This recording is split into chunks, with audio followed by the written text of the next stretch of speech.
मैं अपने शिव गुरु के चरणों में प्रणाम करती हूँ, माता पार्वती जगजननी के चरणों में प्रणाम करती हूँ, भैया दीदी के चरणों में प्रणाम करती हूँ, शिव स्तर में बैठी गुरु बहने गुरु भाइयों को मेरा कोटि कोटि प्रणाम। मेरा प्रणाम स्वीकार कीजिए। जिसमें बालाजी महाराज के चलो इसी बात पे भजन दिए थे तो माता कह रही थी उनसे कि तुम बैठे रहते हो, कुछ काम भी करते हो? तो वो कहते, बाबा कहने लगे क्या काम करूं मैं? अरे कुछ तो काम करा करो। मेरी सहेलियां पूछती हैं सबके पति काम करते, तुम खाली बैठे रहते हो। तो वो कहने लगे मेरी भी शान बढ़े, मेरी भी शान बढ़े, मैं भी सबको बताऊं। तो तुम बताओ मैं क्या काम करूं? कि वृंदावन जाओ और कृष्ण के पास जाओ और वहीं जाके खेती करो। एक वाना आपके पास है और एक उनसे ले लो ना। गए वो वृंदावन पहुंच गए।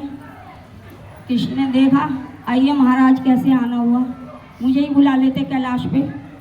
नहीं नहीं, मुझे कुछ काम करना है। तुम्हारी माता का कहना ये है कि कुछ काम नहीं करते, कृष्ण के पास जाके खेती करो। कि देखो कितनी खेती है, जहाँ भी हल गाड़ दोगे वहीं खेती हो जाएगी। कि एक बाण तो हम लेके आए, एक आप दे दो, जितने ले लो वो सब चढ़ रहे हैं, जितना आपको जरूरत है उतना ले लो। तो वो कहते हैं नहीं नहीं एक ही चाहिए। जब वो एक ले लेते हैं तो कहते हैं और हमें खेती तो करनी आती नहीं, क्या कैसे बोएं हम? कहने लगे कि आलू बोलो, आलू बोलो। भगवान जी कहने लगे, बोले बाबा कि ऊपर की खेती हमारी और कृष्ण तुम्हारी नीचे की खेती। अब बताओ हम क्या बोलें? क्या आलू बोलो? अब वो आलू बोल लेते हैं कि जब तक हमारे खेती पूरी ना हो हमें डिस्टर्ब मत करना। कहेंगे ठीक है। और वो चले जाते, जब आलू हो जाते हैं तो वो आलू निकालते हैं, नीचे की कृष्ण को दियाते हैं, ऊपर के वो घास फूस लेके कैलाश पहुँच जाते हैं। मैया ऊपर से देख रही होती हैं, बड़ी खुश होती हैं, आज मेरा भी पति काम करके आया, मैं भी सबको बताऊंगी। अब देख के पहुँचते हैं तो कहते क्या बोया था? आलू बोए थे। देखा उन्होंने निकाल के, इसमें तो आलू है ही नहीं। कि तुमने तो कहा था कि नीचे की खेती कृष्ण को दिया ना, ऊपर की तुम लिया ना। कि देखो कितने चालाक है कृष्ण। ऐसा है, एक बार और जाओ। अब वो एक बार और जाते हैं तो देखते हैं कृष्ण फिर सोचते हैं कि कैसे आना हुआ महाराज। कहेंगे एक बार और करेंगे खेती। अब कहना तुम्हारी माने क्या है? ऊपर की भी हमारी है? नहीं, ऊपर की हमारी नहीं, ऊपर की तुम्हारी है, नीचे की हमारी।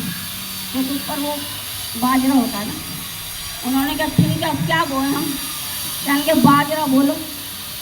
वो बड़ी खुश हो गए कि बाजरा बोले थे। अब जब बाजरा होता है तो नीचे की दूध ले जाते हैं, कृष्ण को ऊपर की दियाते हैं।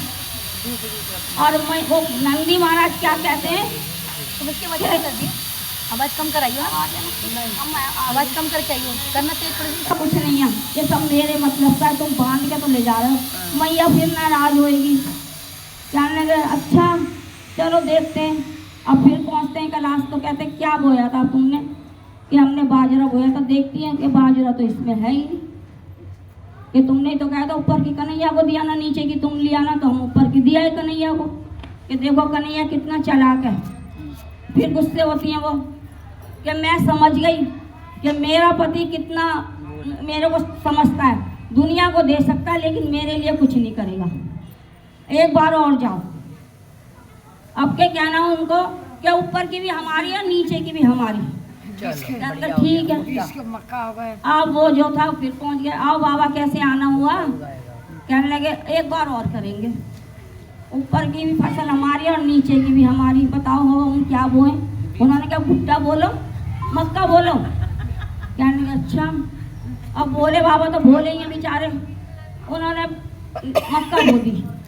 और जब ऊपर की भी काट के ले गए, नीचे की भी बीच की कन्हैया को दिया है, तो और भी लंबा गट्ठड़ बन गया। मैया बड़ी खुश हो गई, कंधे पे लाद के ले जा रहे हैं वो तो। कहने लगे अब के तो बहुत बड़ा गट्ठड़ ला है मेरा पति। कहने लगे अब के क्या बोया था?